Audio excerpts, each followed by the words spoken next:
முதலாளி அம்மா எப்படி இருக்கீங்க? இந்த சினிமா துறையில 45 வருஷமா சாதிக்கிறது சாதாரண விஷயம் இல்ல. அதுக்கு முதல்ல என்னுடைய வாழ்த்துக்கள். இத்தனை வருஷ சினிமா பயணத்துல என்னால இன்னமும் மறக்க முடியாத விஷயம் என்னன்னா, திரையில உங்களை முதல்ல அம்மான்னு கூப்பிட்டவன் நான் தான். ஞாபகம் இருக்கா?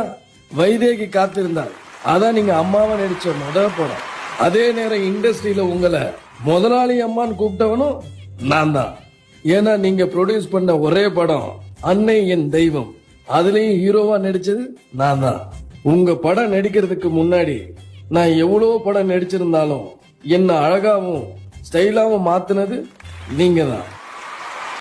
நீங்க 45 வருஷம் மட்டுமில்ல, உங்க நடிப்புக்கும் திறமைக்கும் இன்னும் 50 60ன்னு தாண்டி போய்கிட்டே இருக்கணும். நான் மட்டும் இருந்திருந்தா உங்களோட இந்த பாராட்டு விழாவை நானே நடத்திருப்பேன்.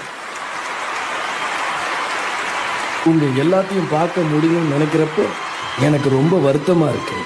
நான் உங்களை விட்டு எங்கேயும் போகல, எப்பவும் உங்க கூட தான் இருக்கேன். முதலாளி அம்மா, உங்களை மாதிரி நல்ல உங்க மனசுல நான் எப்பவும் வாழ்ந்துகிட்டு தான் இருப்பேன். எதுக்கு வந்தாலும் அதை விட்ட பாருங்க. இன்னைக்கு உங்களுக்கு பிறந்த நாள்ல மனம் நிறைந்த இனிய பிறந்த நாள் வாழ்த்துக்கள். உடல் ஆரோக்கியத்துடனும் மன நிம்மதியோட